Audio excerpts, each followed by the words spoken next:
चंद्रमा को देख रही हूँ, अब देख करना व्यर्थ है। ये कहकर उसने श्रद्धा और विश्वास से उसी मशाल को चंद्रमा मानकर पूजा की, अर्घ्य दिया और अपना व्रत पूर्ण कर लिया। उसके बाद मोहिनी अपने भाइयों के साथ भोजन करने बैठ गई, परंतु जैसे ही उसने पहला निवाला अपने मुख में डाला, अचानक उसे जोर से छींक आ गई। ये देखकर सब चकित रह गए। फिर उसने दूसरा निवाला मुख में रखा तो उसमें एक लंबा बाल निकल आया। सब लोग एक दूसरे का मुख देखने लगे। प्रिय माताओं और बहनों, अब जैसे ही मोहिनी तीसरा निवाला मुख में डालने ही वाली थी, तभी उसके ससुराल से एक व्यक्ति दौड़ता हुआ वहां आया। उसका मुख भय और शोक से कांप रहा था। वो हाँफते हुए मोहिनी के पास पहुंचा और व्याकुल स्वर में बोला, मोहिनी, तुम्हारे पति की तबीयत बहुत ही गंभीर है। वैद्यराज ने कहा है कि वे अधिक समय तक जीवित नहीं रह पाएंगे। प्रिय माताओं और बहनों, जैसे ही मोहिनी ने ये वचन उस दूत के मुख से सुना, उसके पैरों तले की धरती खिसक गई।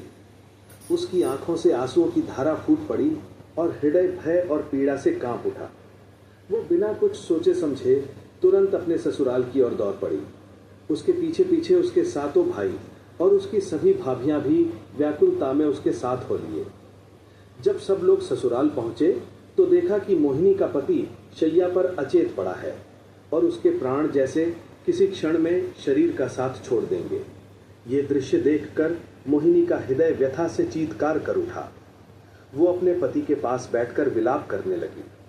तभी उसकी भाभियों ने उसके कंधे पर हाथ रखकर गंभीर स्वर में कहा, हे ननद, तेरे साथ ये सब अनर्थ इसलिए हुआ क्योंकि तूने करवा चौथ का व्रत अधूरा छोड़ दिया था।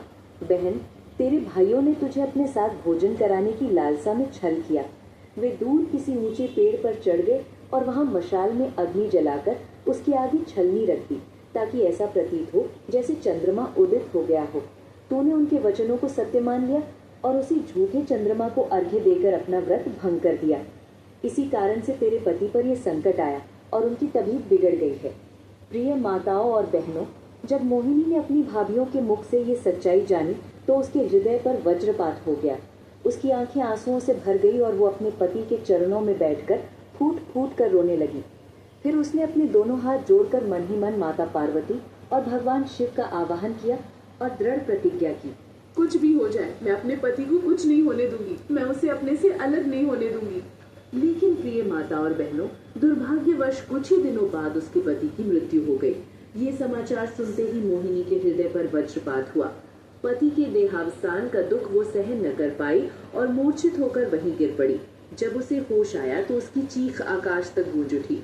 वो विलाप करती हुई बोली, मैं अपने पति का अंतिम संस्कार नहीं होने दूंगी। मैं उनसे दूर नहीं रह सकती।